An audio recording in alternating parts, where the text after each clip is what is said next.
Muito bem-vindos a todos. Hoje a gente está aqui com a Lívia Kuga para o segundo episódio do Empower, o podcast da Xenia, sobre tudo relacionado a RH e como a gente consegue trazer mais visibilidade e informação para esse mundo. Antes de mais nada, apresentando a Lívia. Lívia já foi sócia da Stone, liderou o projeto Recruta Stone, foi um dos maiores, se não o maior projeto de recrutamento que eu conheço no Brasil. Hoje é investidora anjo de startups, conselheira e tem uma empresa de consultoria para empurrar a área de recursos humanos para uma coisa que a gente fala muito, que é o RH mais estratégico. Queria começar, Lívia, te perguntando nessa linha, né? A gente fala muito de RH estratégico, a gente ouve em diferentes momentos, espaços, etc., todo mundo falando disso. Lívia, o que é um RH estratégico para você? Eu acho que a gente está usando muito o termo RH estratégico sem a gente saber o que é estratégia e sem saber o que é RH. Então, vou separar em dois, tá? Então, uma coisa é o que é estratégia. E a estratégia ela está muito mais ligada ao modelo de negócio, à visão de produtos, a como que você vai pensar o longo prazo de uma empresa, né? Então, isso é estratégia. Então, isso é uma parte do pequeno termo RH estratégico. E RH... o nome eu particularmente acho meio polêmico, que é recursos humanos, né? Então, estamos tratando humanos como recursos, o que não deixa de ser, se a gente pensar sobre a lógica do que significa recurso, é de fato, né, um dos ativos que uma empresa tem, que são os recursos que é gente, né? Então, o que seria um RH propriamente estratégico? O RH propriamente estratégico seria uma iniciativa que pode ser ou não tocada por profissionais de RH, mas majoritariamente ela começa na alta liderança, né? De qual é a minha estratégia de gente. Então, quais são as coisas que eu preciso fazer em relação a seres humanos dentro da minha empresa para conseguir pensar a longo prazo? Então, por exemplo, quando você funda uma empresa, a sua empresa é de quê?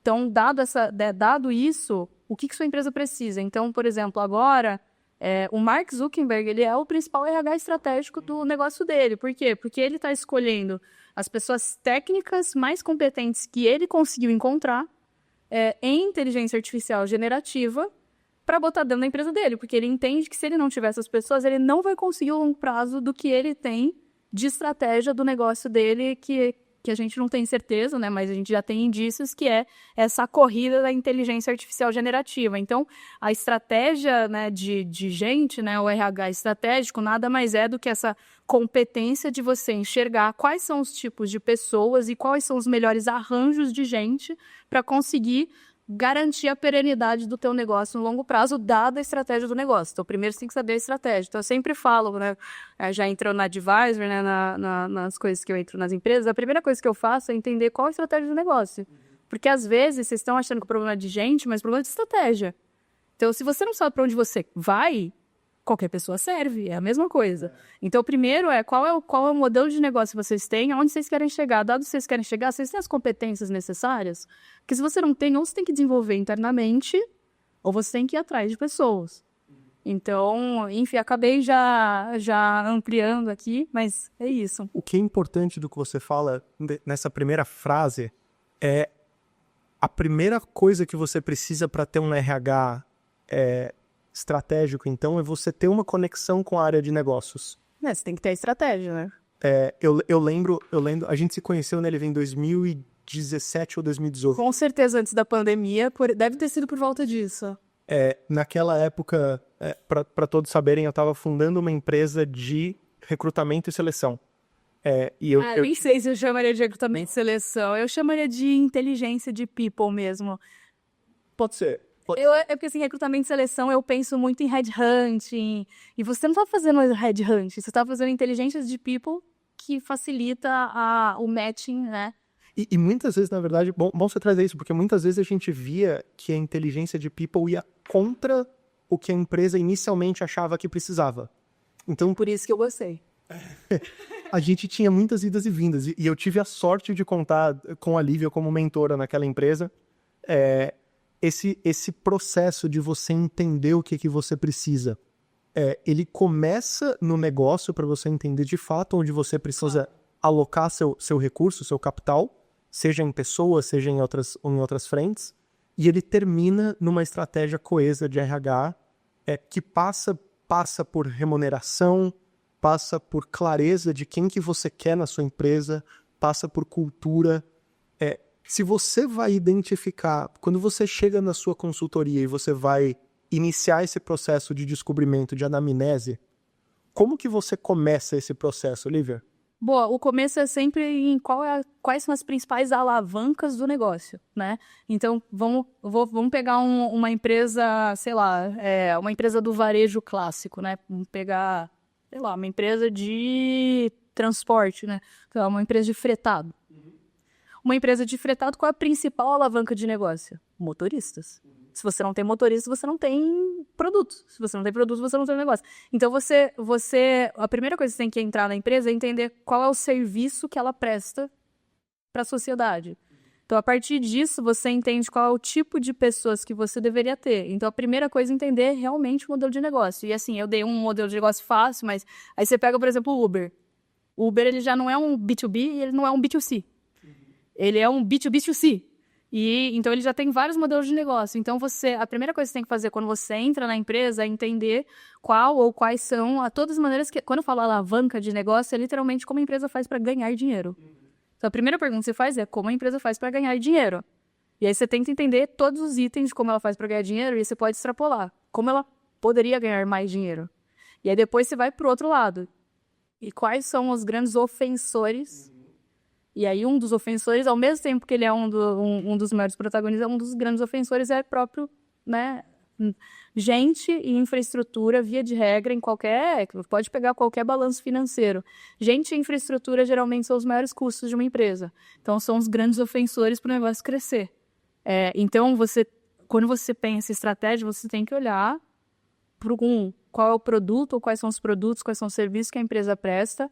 E aí, 2, dados os produtos e serviços, quais são as coisas, quais são os principais ofensores que impedem a empresa de crescer mais rápido. Então, quando eu penso, né, quando eu entro nas empresas, a primeira coisa que eu tento é entender qual é a lógica de como essa empresa funciona. Dado a lógica de como ela funciona, como eu olho? Aí, antes de eu entrar ainda na parte de gente, eu ainda olho, tá, então qual é a estrutura que ela tem, né, o design organizacional, porque o design organizacional, ou ela piora, sei lá, vamos supor que a empresa ela tem uma estrutura funcional, que é a clássica, né? Lá o CFO, o CRO, só que a estrutura funcional, em muitos casos, ela acaba deixando mais lento o processo. Dependendo do tamanho da empresa, talvez não seja a melhor estrutura. Uma estrutura um pouco mais flat, né? Um pouco mais horizontal, com menos hierarquia e menos centralização, pode ser mais interessante. Então, eu olho muito também sobre a lógica de estrutura, se a gente tem as pessoas, né,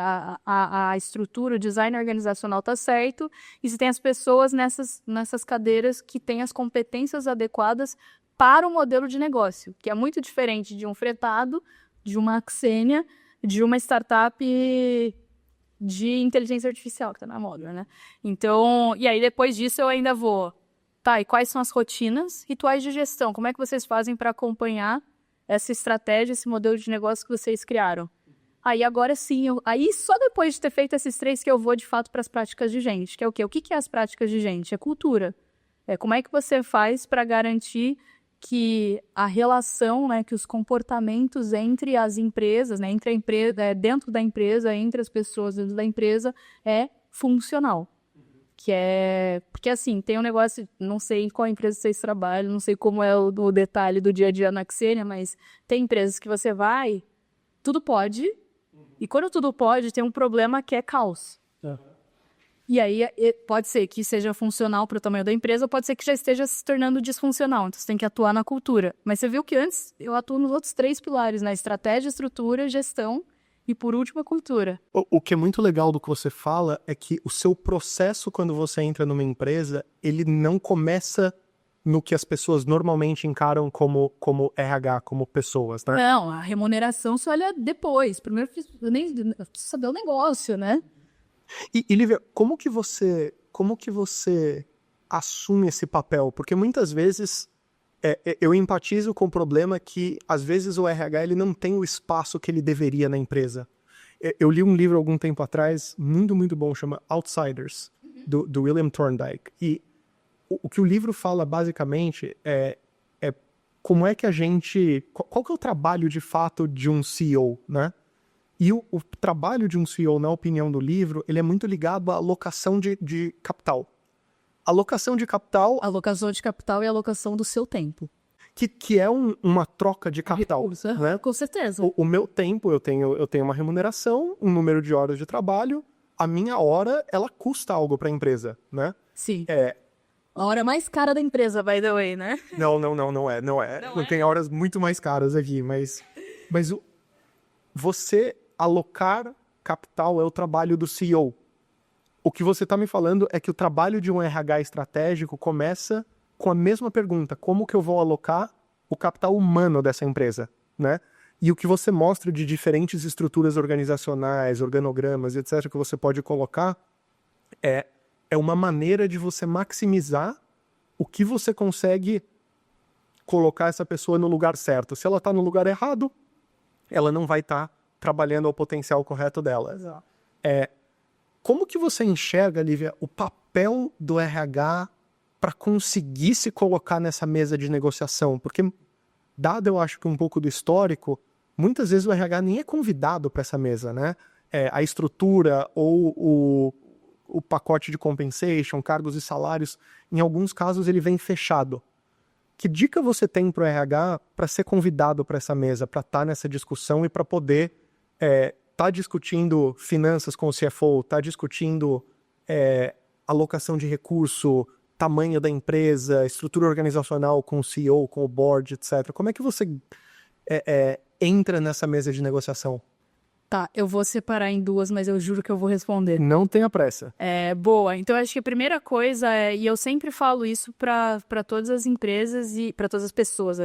Empresas são pessoas que se uniram em... Grupos de pessoas. São grupos de pessoas que se uniram em prol de alguma finalidade específica, né? Mas eu acho que, assim, primeiro, a alta liderança são os primeiros a... Antes de você ter um RH, você tem pessoas contratando outras pessoas para criar a organização, né, para criar a firma. Então, acho que tem um papel, para mim, o primeiro RH é, via de regra, o CEO, ou CEO, a CEO, né? Se essa pessoa ela não enxerga que é relevante seres humanos, é muito difícil você conseguir convencer alguém uma coisa que ela não acha relevante, né? Então, acho que tem um papel de identificação de quanto a própria alta liderança, não somente só o CEO, mas os pares do head de pessoas, do CHRO, em relação a isso, tá? Então, eu sou uma pessoa bem simples, eu acho que você só consegue ajudar quem quer ser ajudado, né? Então, por isso que eu sempre começo primeiro entendendo se o CEO, se a CEO entende a importância do tema de gente. Se eles já não acham importante, não vai ser, assim, não é sobre dinheiro, não tem dinheiro que vai pagar porque a pessoa não acha relevante. Então, isso é uma coisa. Aí a dica, né, que você falou assim, tá, mas vamos supor que a empresa, o CEO, o C-Level, se importa com o assunto de gente, que a maioria se importa, tá? Só para deixar claro. Então, não estou colocando a culpa neles, porque pelo menos, assim, o ambiente onde eu ocupo, a maioria do C-Levels, um dos principais ofensores de crescimento do negócio deles é gente. Tá? Pelo menos eles têm essa compreensão. Então, isso pode ser que seja embarreirado ali. Não sendo esse o embarreiramento, qual é o papel da área de gente? Então, eu vejo, e eu vou contar um pouco o histórico, mas é só para, entre aspas, não estou passando pano, mas eu acho que a contextualização importa, né? Então, a área de pessoas no Brasil... Tem até um artigo do meu orientador que ele escreveu com uma outra pessoa sobre como que a área de pessoas foi construída no Brasil. Então, se você pegar lá na década de 90, 80, o RH ele surgiu muito como departamento pessoal, né? O que é o departamento pessoal? É pagamento de folha mesmo, é pagamento do salário das pessoas.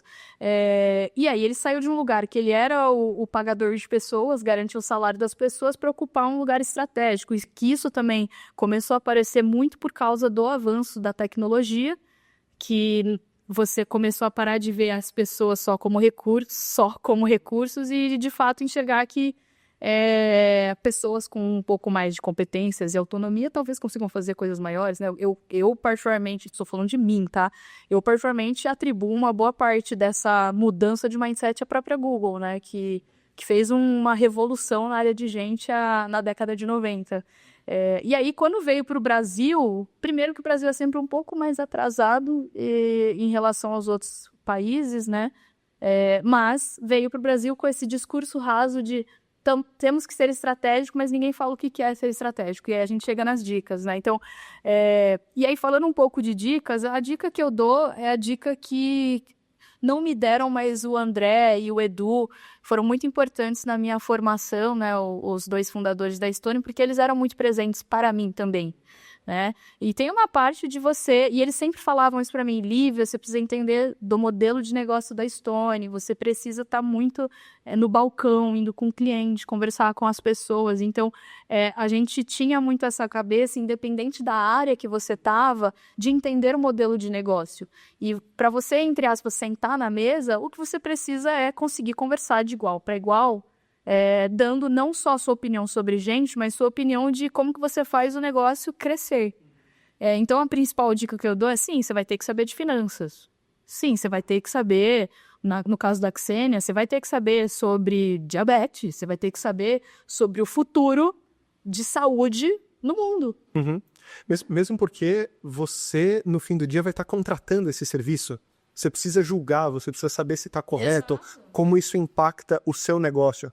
Eu lembro quando a gente se conheceu, Lívia, eu tinha acabado de ler um report do Credit Suisse que estava falando sobre uma gigante empresa de varejo, que eu não vou nomear aqui, que era uma empresa que estava super em alta, dos maiores grupos de investidores brasileiros do mundo, e eles estavam mudando o guidance deles de buy para sell, e o que eles mencionavam no report deles era: a gente está mudando porque essa empresa está com um turnover de 40%. Eles não estão conseguindo reter os talentos que eles ficam. E não tem muita coisa que eu vejo que impacta mais um negócio do que um turnover alto de pessoas. Porque se você tem um turnover alto de pessoas, é um indicativo que as pessoas não estão comprando a visão daquela empresa, para onde ela está indo. Mas 2, você perde conhecimento, porque todo turnover de pessoas tem um novo processo de treinamento, um novo processo de rampagem. Se a empresa não é extremamente bem documentada, isso também aumenta a complexidade de você perseverar e melhorar, né? O seu compounding, ele piora. Nessa visão que você traz, né, dessa importância de participar da decisão e etc., como que você olha, Lívia, esse ponto de retenção de pessoas? Como que isso conecta com as alavancas de negócio da empresa? Porque, obviamente, quanto maior o churn de pessoas, maior a sua equipe de RH precisa ser, porque ela precisa repor essas pessoas.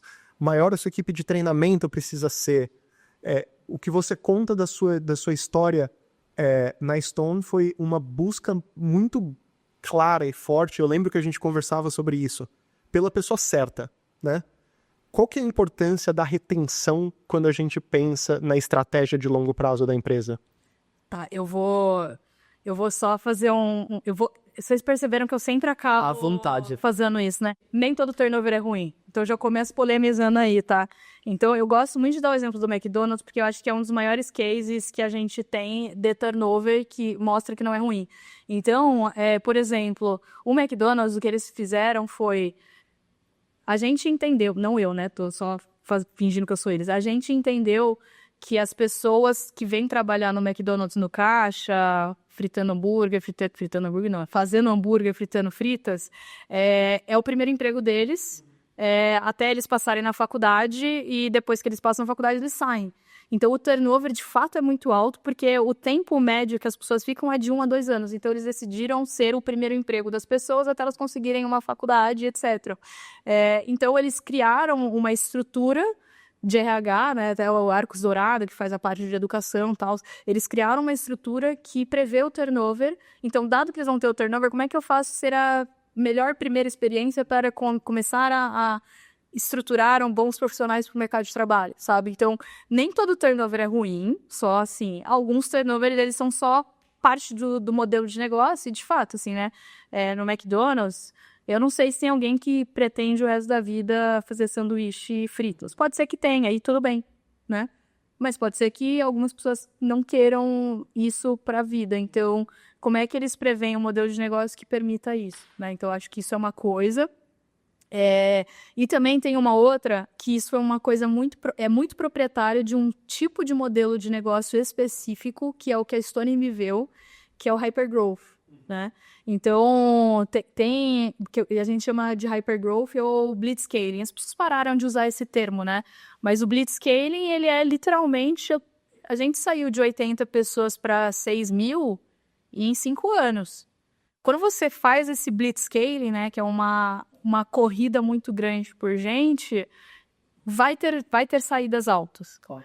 E não tem muito o que você fazer. Quer dizer, tem algumas coisas que é contingências e você separar o teu modelo de negócio. Quais são as pessoas que são imperdíveis, que a gente não vai poder perder, e quais são as áreas ou as atividades, as funções que tudo bem, e como é que eu faço, que dado que a rotatividade vai ser alta, como é que eu faço para mesmo McDonald's, como é que eu sei muito do McDonald's porque eu estudei na época que a gente foi fazer na Estônia também. Como é que eu, dado que a gente sabe que isso daqui é o primeiro emprego da pessoa, ou, cara, ela tá na faculdade, isso daqui vai ser enquanto ela tá na faculdade, o primeiro estágio dela, essas coisas, né? Como é que eu faço para, de fato, ser entre aspas, banho de loja para sair um profissional melhor, né? Então, eu acho que nem sempre o turnover necessariamente é ruim, acho que depende do modelo de negócio, acho que, de novo, você viu que eu sempre volto pro depende do modelo de negócio, que às vezes, cara, parte do teu modelo de negócio, ele prevê um alto turnover. Então, como a gente estava em hypergrowth, eu acho que era previsível ter um alto turnover. Agora, você pega uma empresa já consolidada que começa com o que você falou da Credit Suisse, começa a ter um turnover alto, red alert, é um alerta vermelho. Por quê? Porque a empresa, ela é uma empresa que, sei lá, por exemplo, não vou falar da Xenia só porque a gente estava falando aqui, tá? Mas, cara, eu não gostaria que a Xenia tivesse um turnover alto. Por quê? Porque ele é um modelo de negócio que ele precisa ser extremamente específico, as pessoas precisam saber muito sobre temas específicos de saúde e que provavelmente não tem muita gente no mercado que né, disponível, que não queira ir para o mercado acadêmico e que esteja disposto a fazer isso. Se o turnover for muito alto desse tipo de profissional, eu vou ficar preocupada. Entendeu? Então, eu acho que, assim, é variável. De modo geral, eu acho que o turnover é um grande ofensor, exatamente o que você falou, porque eu estou perdendo talentos. Mas nem sempre, porque assim, eu tenho sempre muito medo, eu sempre tenho medo, né? Eu tenho muito medo da gente dessas... Turnover é sempre ruim, o NPS é sempre ruim, sabe? NPS baixo é sempre ruim, não sei, depende. Se você está fazendo uma transformação, às vezes é normal ter o NPS abaixar se você está tendo que fazer uma transformação no modelo de negócio. Então, eu às vezes fico com um pouco cabreira da gente fazer essas proposições que parecem verdade sempre, mas que às vezes elas podem não ser. Então, agora, modelos de negócio específicos com turnover alto e que não estão em hypergrowth, tendem a ser problemas, né? Me acende um alerta vermelho, com certeza. Mas é agora minha vez de polemizar, Lívia. Polemize.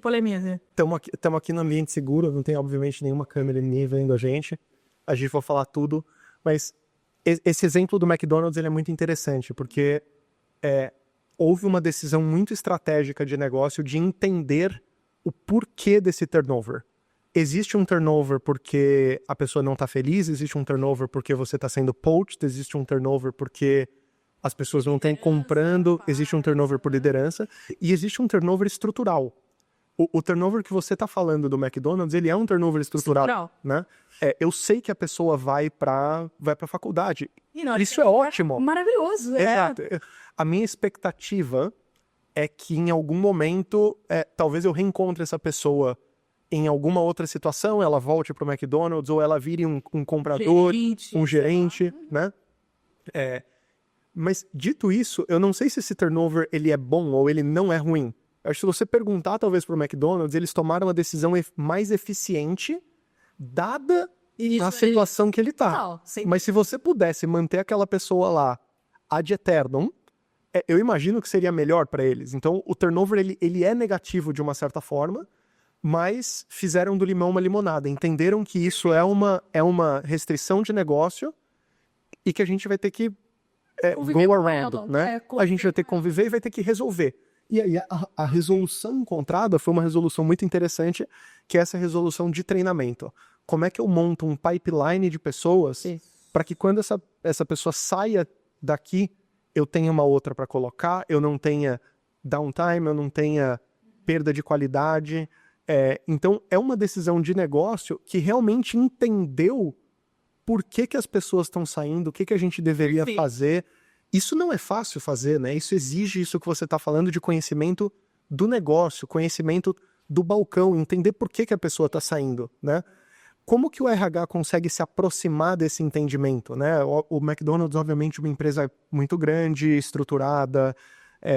A McKinsey tem o Up or Out. Vários lugares que a gente vai ver, a gente vê... cada uma tem sua estratégia de gente, né? Exato.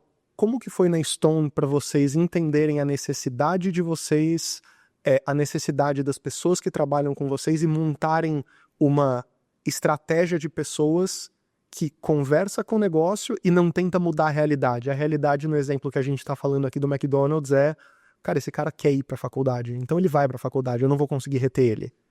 Mas eu consigo fazer com que essa pessoa saia com uma ótima impressão daqui, talvez tenha vontade de voltar no futuro para uma posição gerencial, para uma posição dentro do corporate do McDonald's. Um outro exemplo disso, talvez, é muitas das pessoas que saem da McKinsey, depois vão ser as pessoas que contratam a McKinsey nas empresas que elas estão. Né? Então, entendendo isso, esse turnover, ele é estrutural, ele faz sentido. Como que vocês ligaram esse entendimento de pessoas, entenderam as necessidades na Stone para montar uma estratégia similar? Boa. Assim, a primeira coisa que eu sempre gosto de falar para todo mundo da área de gente, né? Então a gente estava falando de dicas de RH estratégico, mas acho que é dica para todos os bons profissionais, inclusive a área de gente. Número. Tem que... Não é só... Obviamente, vocês podem entrevistar um monte de gente, mas eu acho que a gente ter KPIs estratégicos e a gente saber ler números, fazer as perguntas certas e conseguir fazer correlações através da parte de matemática mesmo, sabe? Eu valorizo muito essa parte e quando a gente estava lá na Stone, isso desde 2015, uma das primeiras coisas que a gente implantou foi a pesquisa de desligamento. Mas não só a pesquisa de desligamento, a gente também fazia pesquisa de clima para tentar prever o turnover. E tem uma frase que ela é maravilhosa e eu sempre indico para colocar isso na pesquisa de clima, é que transformar a pesquisa de clima no Brasil é um negócio que, enfim, eu não vou polemizar, que senão vou começar a falar mal de outras empresas, mas uma boa pesquisa de clima, primeiro que ela não deveria ser padronizada para todo mundo, ela deveria ser feita de maneira personalizada para cada empresa de acordo com o que ela necessita. Mas tem uma pergunta que ela tem uma alta predição de turnover, que ela é tão simples quanto: você pensa em sair da empresa nos próximos 2 anos? E tem uma outra que também tem um índice muito alto de predição, que é por quanto você estaria disposto a sair da empresa? Por menos do que o meu salário? Pelo exatamente o mesmo salário? Por um aumento de 5%, por um aumento de 20%, não estaria disposto a sair. Então, tem algumas perguntas que, se você coloca na pesquisa de clima, você consegue identificar a probabilidade dessa pessoa pedir para sair. E então, por isso que eu falei que essa parte de matemática é muito importante. E tem a própria pesquisa de clima, que é diferente da entrevista de clima, a pesquisa de desligamento. A entrevista de desligamento, ela pode ser ruim, obviamente, façam, não estou dizendo que a parte qualitativa não importa, mas tem uma coisa da entrevista que, mesmo assim, quando eu estou olhando para você, pensa num término de relacionamento mesmo, sabe? Eu acho que a gente tem que trazer pra realidade. Quando você termina com alguém, você não vai virar pra ela assim: então, só parei de te amar, tchau. Ou eu te traí. Tipo assim, não é assim que geralmente se termina. Eu não sei porque eu sou casada com meu marido e eu só namorei ele, então eu não sei dizer. Mas o que eu vejo dos filmes e que meus amigos falam, você não termina falando exatamente tudo que você pensa, sabe? Agora, diferentemente de um relacionamento amoroso, numa empresa você pode fazer uma pesquisa anonimizada não, eu gosto muito de confidencialidade, a gente pode falar um pouco sobre isso também. Uma pesquisa que ela é confidencial, ou seja, a pessoa, ela não necessariamente vai... E aí você tem... Uma coisa é você olhar para a pessoa e falar, e outra coisa é ela preencher uma pesquisa que ela dá de nota de 1 a 5 para vários itens. né? Então, quando você faz esse tipo de pesquisa, uma outra coisa que você consegue fazer, a partir da medida que, à medida que você faz isso, é você clusterizar, né? Você cria hipóteses de acordo com os itens que você colocou e começa a clusterizar os perfis que você tem dentro da tua empresa. À medida que você clusteriza, você identifica, e eu não consigo te falar agora, não dá para falar a priori, porque ela depende das respostas para você conseguir inferir as coisas. Mas à medida que você desenha os clusters, você pode desenhar iniciativas para cada um dos clusters específicos, que eles são completamente dependentes dos itens que você colocou e o índice de grau de confiança que você tem em cada um dos itens. Então, por isso eu falo assim, eu talvez tenha falado um monte de coisas que talvez não seja uma coisa clara para todo mundo, mas eu acho que entender estatística ele é muito relevante para você conseguir ter mais embasamento para conseguir fazer iniciativas de gente. Então, sim, gente, estou falando que para você ser um bom RH, você tem que saber de finanças, você tem que saber de estratégia, você tem que entender profundamente o modelo de negócio no qual você atua, você tem que saber de estatística. Você viu que eu nem falei mais de avaliação de desempenho, remuneração, etc. Cara, it is what it is, é o que eu acho que, e é por isso que ainda tem muito a evoluir no tema e sou super otimista, acho que tem muito mais gente fazendo hoje e quanto mais a gente fala, mais gente, mais profissionais vão para esse lugar também. E isso é muito difícil porque o que isso significa é que a gente não consegue uma solução única para tudo. Não existe a fórmula mágica perfeita, eu não acredito nisso. E se alguém tá te vendendo isso, pode ter certeza que a pessoa é meio... Eu não quero ficar falando mal dos outros, mas a pessoa provavelmente tá te vendendo algo que não necessariamente... Pode ser que até funcione pra você, mas... Mas dizem que um relógio quebrado mostra a hora certa 2 vezes por dia. Talvez acerte, né? É isso, a estatística é isso. Você já viu, tem um livro que chama O Poder do Pensamento Matemático. Já ouviu falar desse livro? Não. É um livro muito maneiro, ele é grossaço, eu não li ele inteiro não, porque eu desisti, mas mesmo assim, né, é porque é muito difícil, mas tem um capítulo que ele fala, né, o poder do pensamento matemático, ele fala, por que as pessoas gostam dos videntes? Porque o vidente, ele dá tanta previsão, que é isso, é um relógio quebrado. Estatisticamente, ele vai acertar algumas. Ele vai acertar algumas. Aí as que ele errou, ele deleta. É. E aí as que ele acertou, ele usa isso para as pessoas. Por que o tigrinho dá muito certo? Porque tem algum maluco que ganhou 20 mil reais. 99% das pessoas perdeu muito dinheiro, mas tem um maluco que ganhou, e aí todo mundo usa esse maluco como base. E é a mesma coisa, né? Então, não é muito diferente, né? Eu, particularmente, tenho muita preocupação com essas fórmulas prontas que resolvem todos os problemas da área de pessoas, das empresas. E não acho que pessoas são pessoas, e claro que existem padrões, mas existe o padrão de como o Ivan pensa, mas quando você bota o Ivan junto com o Mariano, você já cria um outro algoritmo, e aí quando você vê, tem tanto algoritmo que assim, cara, é muito difícil você ter um one size fits all, né, um único, né? Como que traduz isso? Um único tamanho para todo mundo, né, então... Eu tenho um pouco de medo dessas fórmulas mágicas e é onde eu acho que a galera tá se perdendo com o uso da inteligência artificial generativa. A galera bota qualquer pergunta lá e acha que a resposta do ChatGPT, do Gemini é certa, mas não, ela só é a mais provável estatisticamente, o que não significa que é verdade. E eu acho que esse é um ponto interessante, Lívia, porque quando a gente pensa no RH estratégico, como a gente fala, uma parte disso é criticidade. É criticidade para entender se aquilo faz sentido, se aquilo não faz sentido. Mas tem uma pergunta anterior ao que está lá no ChatGPT, que é o que eu deveria estar olhando? Quais são os KPIs? Você começou o nosso papo aqui falando de balanço. Você falou de finanças. Depois a gente falou de entendimento do negócio. Até a gente chegar no fim da jornada do colaborador. E aí eu falo fim entre aspas, porque para mim a jornada do colaborador ela vai depois que ele sai da empresa, né? Mas até a saída desse colaborador da empresa faz parte dessa jornada dele. Claro. Se você tivesse que escolher aqui de maneira bem ampla, e aí eu tenho certeza que as pessoas que estão vendo em algum momento vão te mandar uma mensagem, vão se conectar com você, talvez para ver os exemplos de cada uma das empresas. Mas quais são os KPIs que você acha que um RH estratégico deveria necessariamente estar acompanhando? Eu te diria assim, do que eu ouvi de você, eu começaria com os economics da empresa. Não tem como você tomar boas decisões sem você ter o feedback de como isso está repercutindo na linha de receita, na linha de custo, na linha de OPEX, na linha de salário. Quais são os KPIs que você acha que os RHs deveriam acompanhar e olhar? Aí assim, né, tirando todos os KPIs que todos os diretores, todos se levam, na minha visão, todo mundo deveria olhar. Eu assistia todos os calls de resultado da Stone, né? A gente não podia eles não podiam passar antes, por questão de compliance mesmo, mas eu fazia questão de assistir, e eu assistia com o meu time mesmo, eu fazia questão de assistir todo mundo junto, porque esses números, eles ditam como que vai ser o jogo nos próximos 3 meses, né? Então, quando você tem uma empresa de capital aberto, que é muito diferente da startup, mas quando você tem uma empresa de capital aberto, esses números, eles ditam o próximo tri. Uau. Né? Quando você tem uma empresa de capital fechado, o quanto de caixa você tem, né? Que startup é isso, né?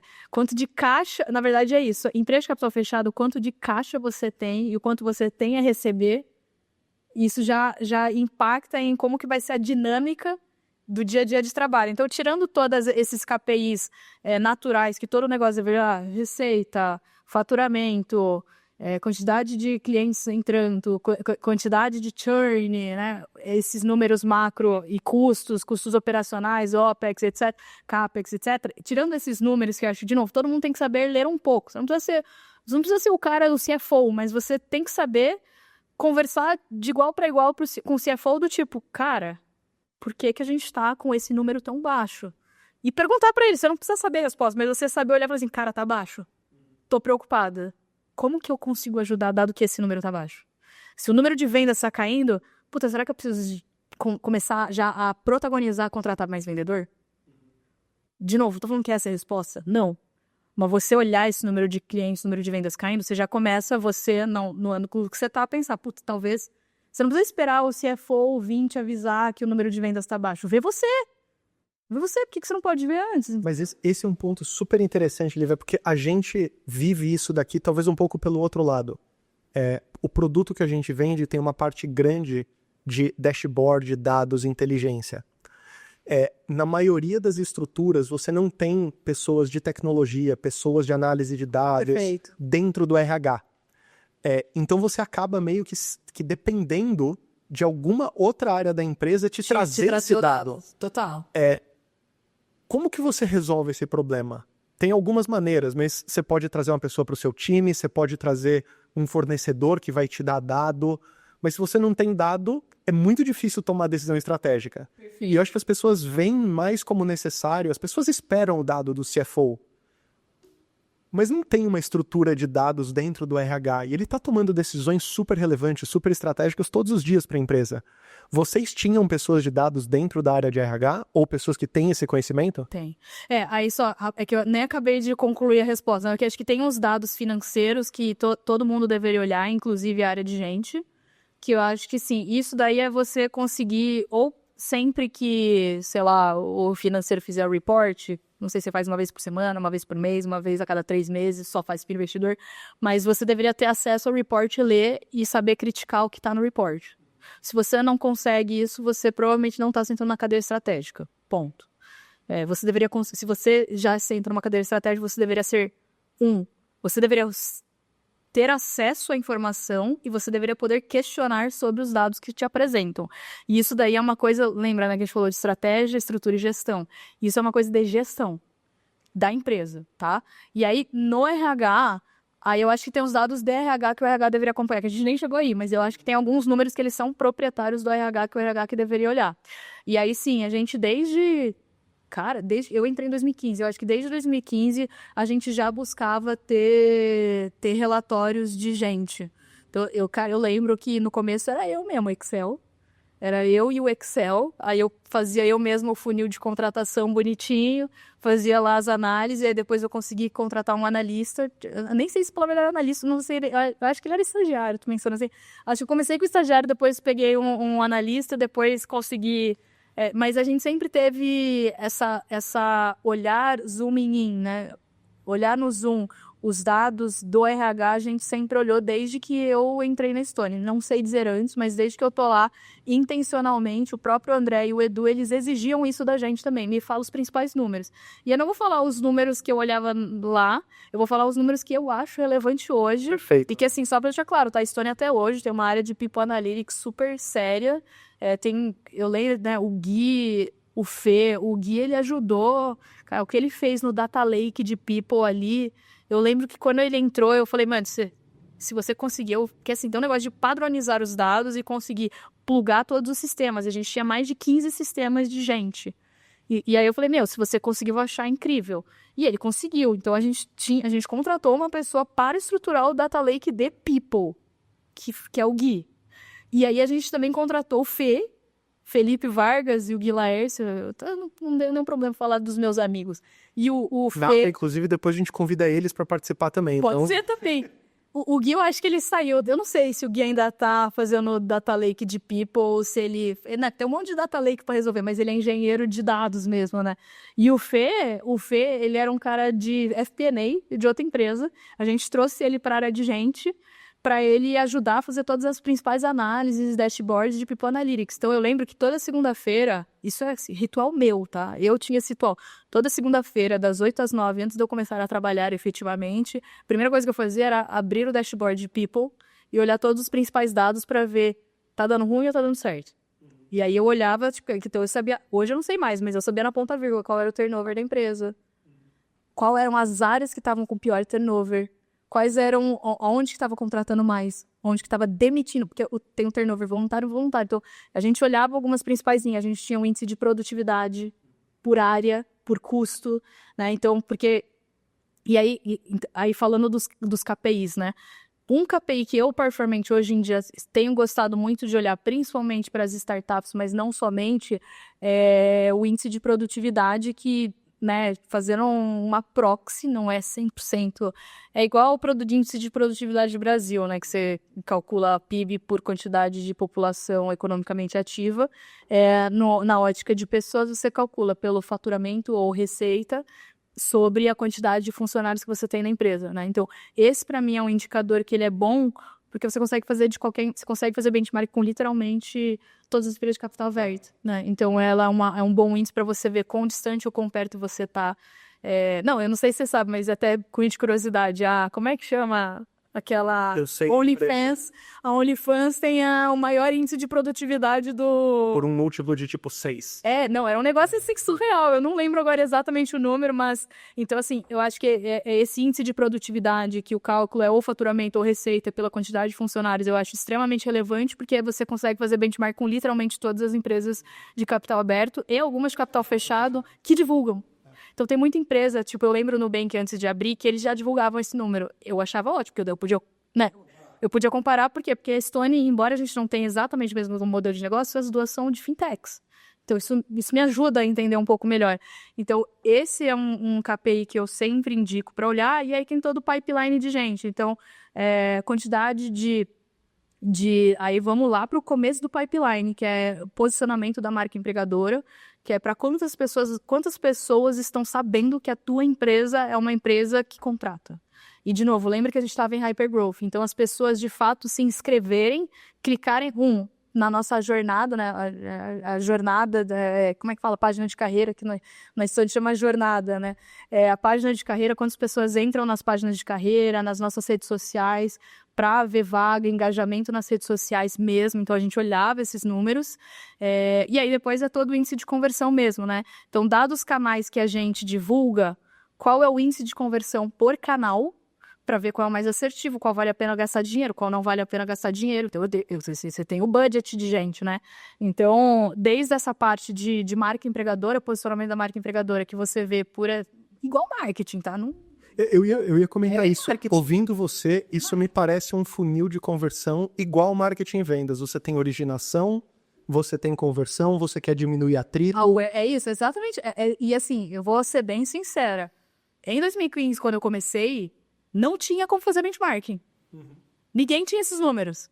E aí eu fui beber da fonte de marketing. Então, quando a gente estruturou lá, é que hoje todo mundo fala de employer brand, etc. Mas lá em 2015, ninguém falava de employer brand. A gente falou sobre isso, eu lembro até hoje.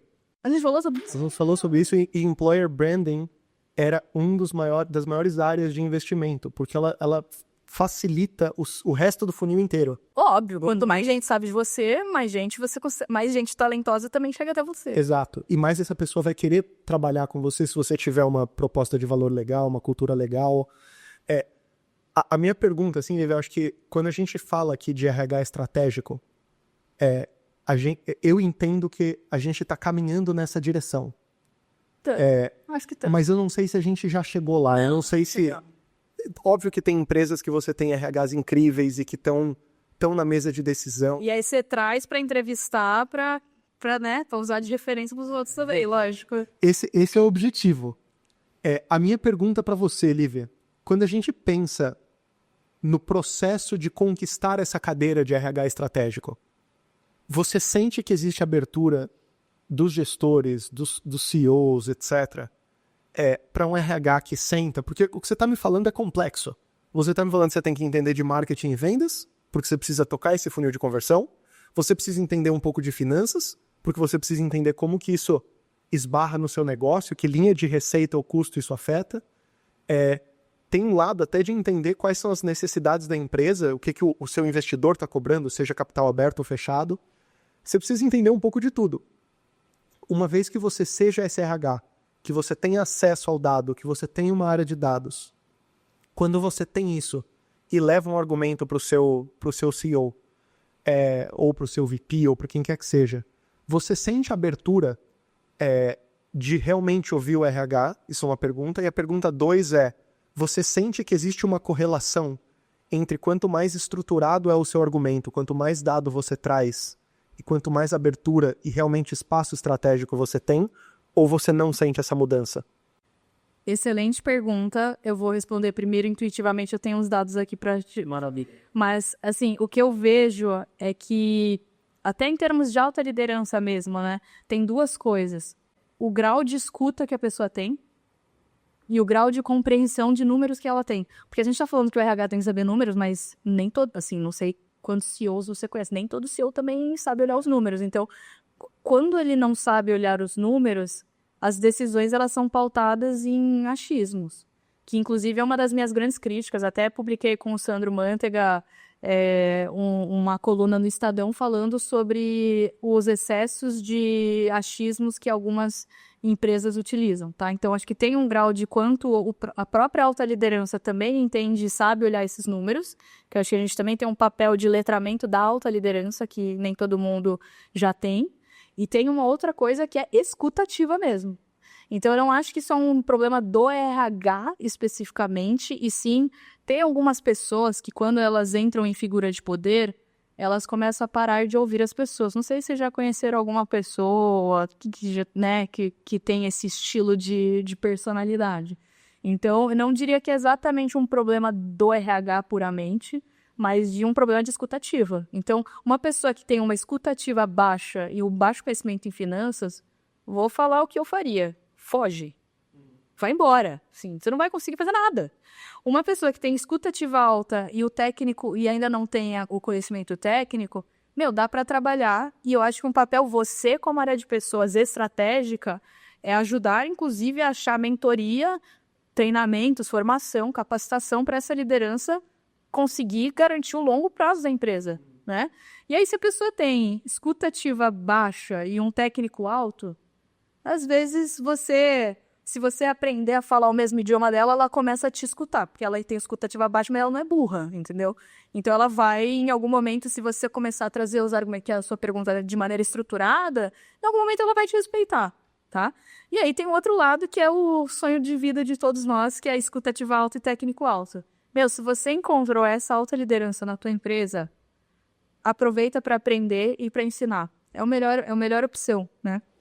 Então, eu vejo muito eu sempre clusterizo as pessoas, as coisas, eu vejo os padrões e a partir disso eu vou criando as lógicas. Então, eu acho que é um pouco isso, sabe, Ivan? Acho que depende, não é tão trivial, mas se você conseguir identificar em qual quadrante a pessoa, a alta liderança tá, você consegue trabalhar mais. E aí, né, a tua pergunta é qual é o apetite do RH? E eu tenho esse número que a gente pegou aqui, spoiler, Fernanda, né? A gente pegou o spoiler da Coafê aqui. E aí eu trouxe os números, quer ver? Em 2018,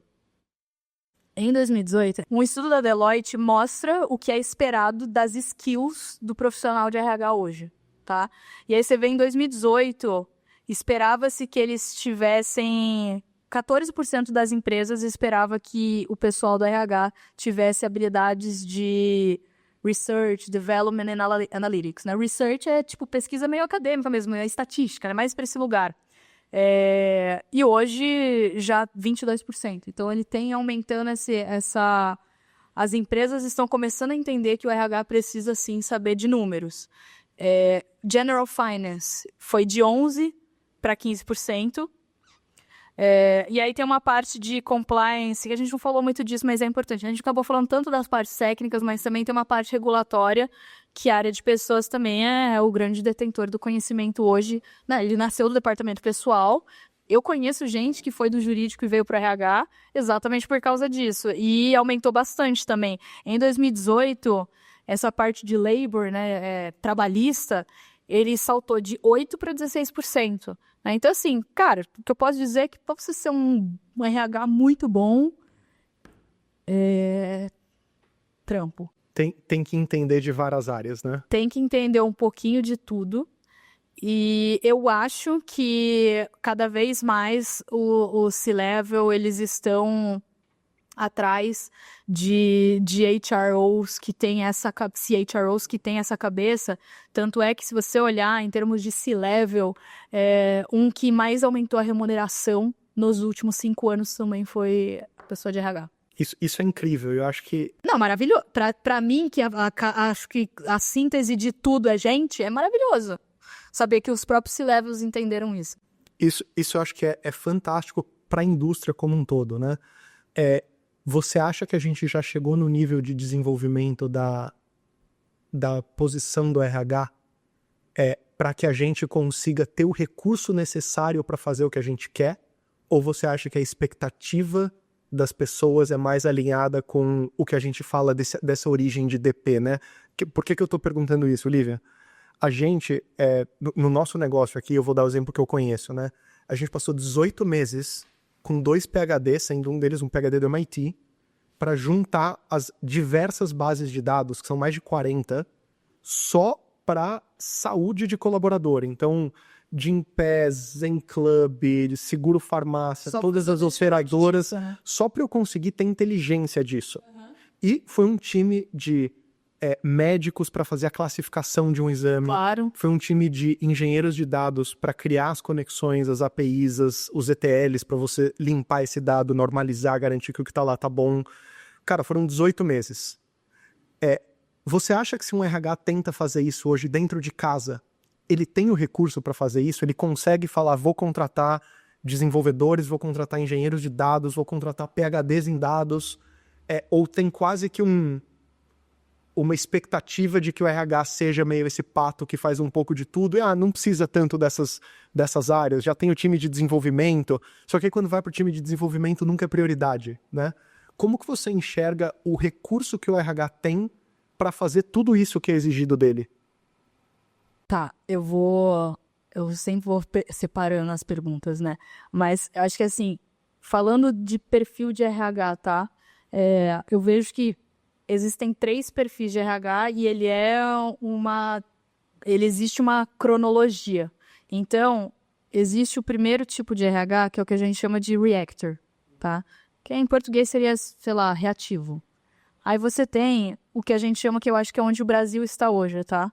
Quer dizer, o Brasil está entre o reativo e esse segundo, que é o de business partner mesmo, né? Que é você fazer parceria com a liderança, que aí você entende o que o negócio precisa e você tenta duplar. Então, a demanda, ela não é 100% reativa, ou seja, né? Desculpa, o reativo eu não expliquei. O reativo é o líder te pede e você executa a partir do que ele te trouxe.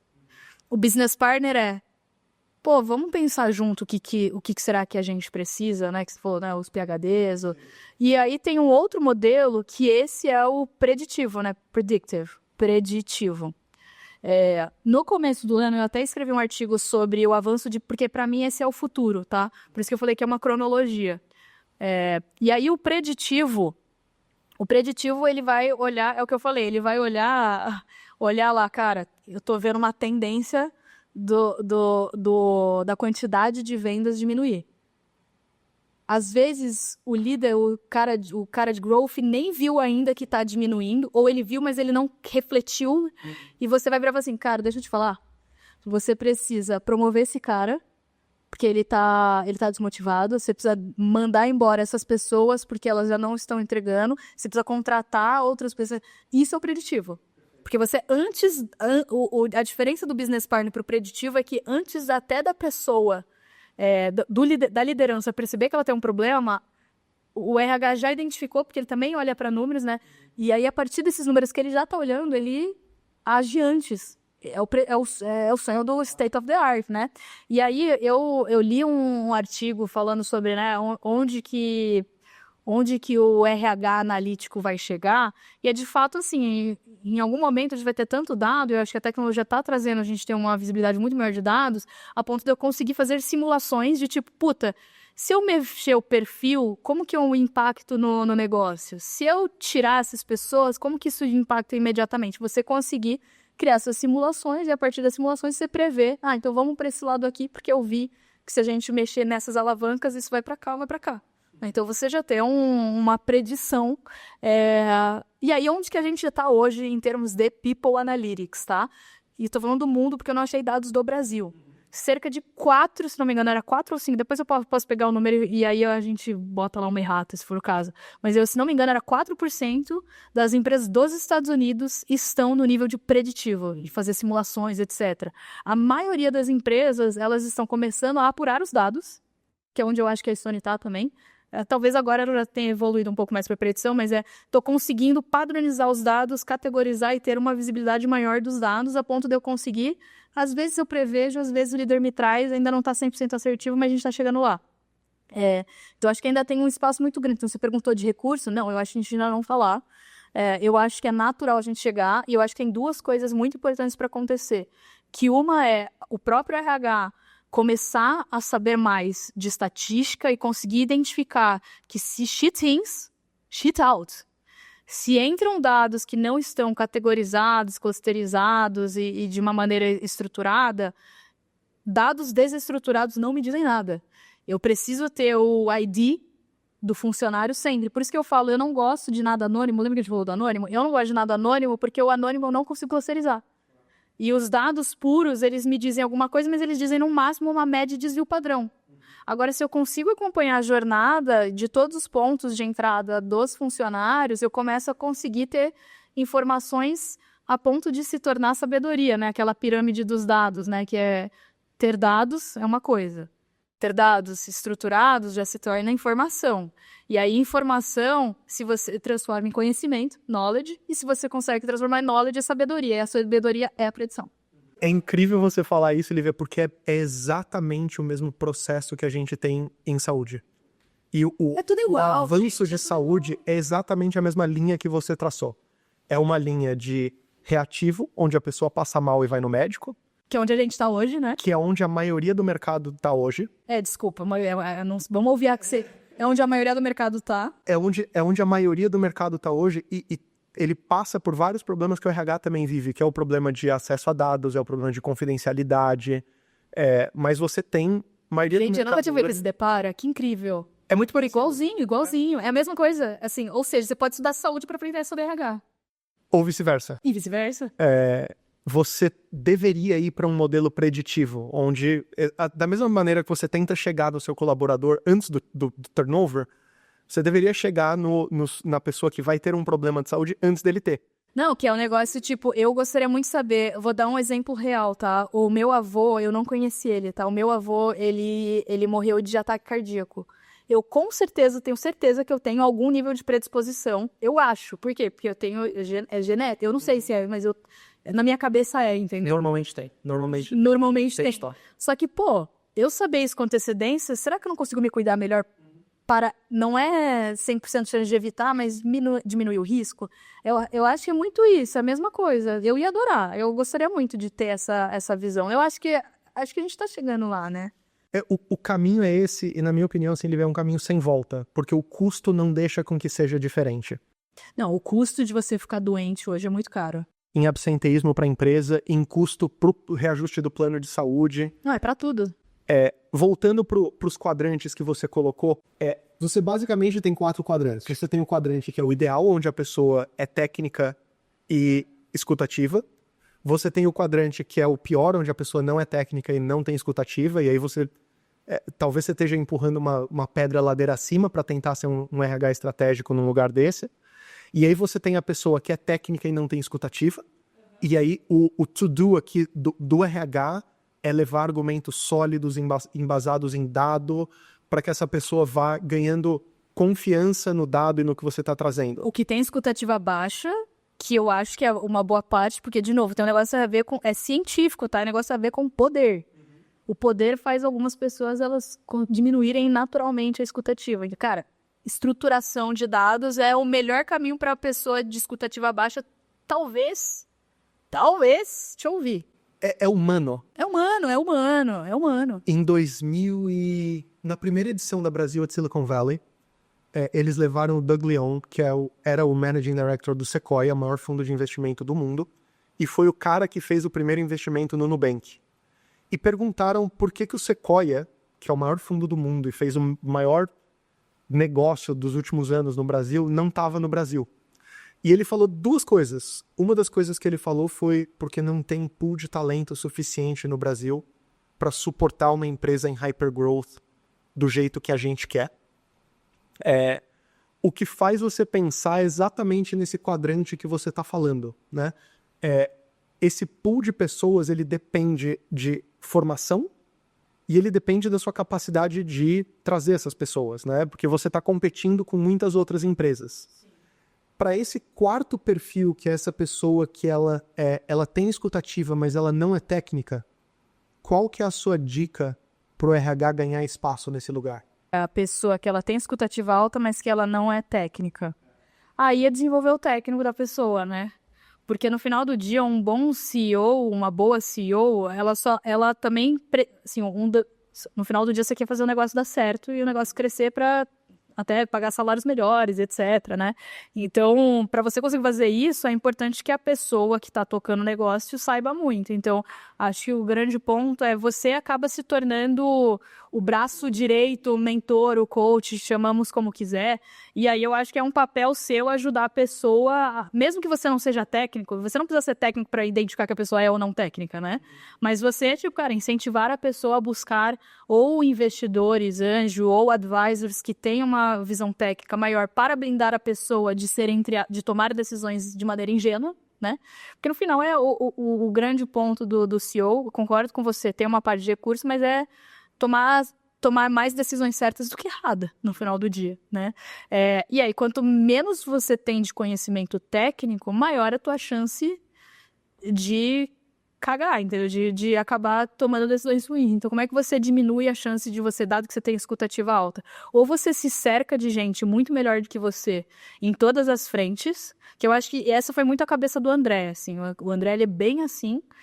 Ou você aprende. Que o André também fez isso, obviamente, né? Mas é um pouco isso, assim, a minha dica dado que você acaba se tornando naturalmente coach dessa pessoa, cara, ajuda a capacitar esse level, né, essa alta liderança nessas tecnicalidades que ela precisa saber para conseguir fazer o negócio, né, crescer e escalar, né? Legal. Lívia, uma última pergunta para você. Se você tivesse que escolher o seu gestor em um lugar, quais são as características que você olharia no seu gestor, tentando prever que você vai ter uma cadeira estratégica, você vai ter um lugar com espaço e que você vai conseguir trazer tudo isso de inteligência, dados, preditivo que você contou pra gente hoje? Como que você escolheria o lugar para você exercer tudo que você falou? Mas é o lugar ou é a pessoa? Ambos. Eu vou começar por pessoas, porque no final os lugares, eles não são lugares, eles são, de novo, a organização ela é feita por pessoas, né? Então eu vou falar de pessoas e depois eu falo de lugares. Quando eu olho sob a ótica de pessoa, e talvez me chamem de hippie, né, que eu falei um monte de dados, etc, mas, cara, a primeira coisa que eu acho que é muito relevante para mim é o caráter. Porque no final do dia, essas pessoas, elas estão em uma posição de muita caráter, tô escrevendo aqui. Elas estão numa posição de muito poder. Elas estão mudando algum negócio, algum mercado, estão fazendo muita coisa. Então, se eu não confio na ética da pessoa, assim, essa pessoa, ela, com certeza, gente, se alguém fundou uma empresa, ela tem muita energia. Não tenho dúvida que ela tem muita energia.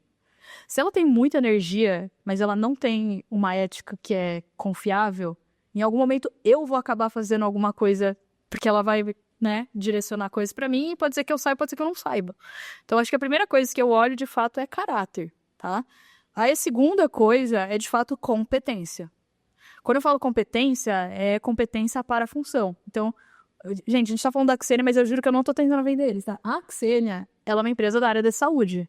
Eu espero que a pessoa que fundou uma empresa de saúde tenha um bom conhecimento em saúde. Ela não precisa saber tudo de saúde, mas ela tem que saber, cara, ou ela tem que ser já do mercado de saúde, que é o caso aqui, né? Ou ela tem que ser, cara, sei lá, médico que teve uma ideia mirabolante e decidiu, assim, alguma coisa ela já tem que ter tido de, sei lá, ela tem pais que eram eu não sei, ela tem que ter algum nível de competência, de sabedoria, vamos dizer, não sei se a palavra certa é competência, mas ela tem que ter conhecimento técnico de novo, não precisa ser financeiro, porque aqui a gente tá falando de financeiro, né? Mas ela precisa ter algum nível de sei lá, de know-how, de paixão, de conhecimento pelo tema que ela está empreendendo, porque ela vai passar 70, 80 horas, talvez não consiga nem dormir, talvez 24 horas por dia pensando no assunto. Então, eu espero que a pessoa minimamente goste do assunto e que ela tenha competência para tal. Então, a segunda coisa que eu olho é, de fato, cara, ela tem que ser, não precisa ser competente em tudo, mas ela tem que ter competência no assunto dela. Aí tem um terceiro, que aí eu acho que vem a parte de escuta, que eu não sei nem se a palavra certa é só escuta, mas eu chamo de people skill mesmo, né? Porque, naturalmente, uma pessoa que abre um negócio, que empreende, ela vai liderar muita gente. Então, quando eu chamo de people skills, isso parte de, o autoconhecimento, a pessoa saber quem é ela, quais são suas limitações, o que ela gosta, o que ela não gosta, o que ela faz bem, o que ela faz mal. E parte de uma coisa de, tipo, ter facilidade de ler cenário, ler as pessoas, identificar onde estão os gaps, onde estão as falhas, onde estão os pontos fortes da pessoa. Então, assim, eu não olho muito nada além de integridade, competência / inteligência, / curiosidade intelectual no assunto dela, e não ser completamente um troglodita. Você não precisa ser bom em tudo, mas se você já tiver um autoconhecimento, você já sabe qual tipo de pessoa que você consegue ou não ter perto de você. E aí, falando de lugar, aí agora a gente já fala de outra coisa, né? Porque eu acho que duas coisas importam. Antes da gente passar pro lugar, acho só vou tentar sumarizar pro pessoal que tá em casa. É o caráter da pessoa, o respeito técnico que você tem por essa pessoa e o espaço que você vai ter, no sentido de essa pessoa vai me ouvir, eu vou ter agência sobre essa empresa, ou eu vou acabar caindo nesse lugar de não estratégico, não vou conseguir afetar uma mudança na empresa. Perfeito. É um bom resumo? Eu chamaria mais de people skill mesmo, porque assim, quando eu falo people skill, é de fato a capacidade dela de liderar mesmo, assim, né, de relacionamento dela com os outros, né, porque se pegar uma pessoa que ela realmente, porque tem algumas pessoas, infelizmente, e aí tem 1 trilhão de motivos, mas tem algumas pessoas que elas só não sabem lidar bem com os seres humanos. E aí, cara, vai ser muito difícil pra você conseguir, você como área de gente, você conseguir convencer as pessoas a trabalharem com essa pessoa. Porque as pessoas não vão trabalhar com você. As pessoas vão trabalhar com a liderança. Então, acho que tem um negócio de, tipo, ver o tino de people skill da pessoa também que é relevante. Então, a síntese, caráter / integridade. 2, curiosidade intelectual ou tino dela, interesse dela pelo tema que ela se propôs a empreender. E 3, essa parte de people skill, liderança, comunicação, relação dela com outras pessoas, né? E para ela se relacionar bem com as outras, isso aí é também inteligência emocional, Daniel Goleman, etc. Pra você conseguir se relacionar bem com as outras pessoas, você precisa primeiro se relacionar bem consigo mesmo, né? Então, tem muita gente que você vê que é uma liderança ruim, mas na verdade que ela se odeia, né? Não sei se você já viveu isso. Eu já... Sim, eu me odeio. Ah, eu sou essa pessoa, mas eu acho que essa pessoa também... Você é a pessoa que se odeia e que não é uma boa liderança? Ódio é uma palavra forte, mas eu entendo como essa pessoa que você fala, por causa do famoso efeito Dunning-Kruger, quanto mais a pessoa entende de um assunto, mais ela entende que ela não entende. E isso gera, em muitos casos, uma síndrome do impostor, isso gera uma autodúvida. Se eu não me engano, era o Hemingway que falava que o problema do mundo é que os inteligentes estão cheios de dúvida e os idiotas cheios de certeza. Eu não chamaria de ódio, mas eu chamaria de dúvida. Eu tenho muita dúvida em quase tudo que eu faço. E o meu trabalho é só tentar diminuir o espectro de dúvida. Perfeito, já tem people skills.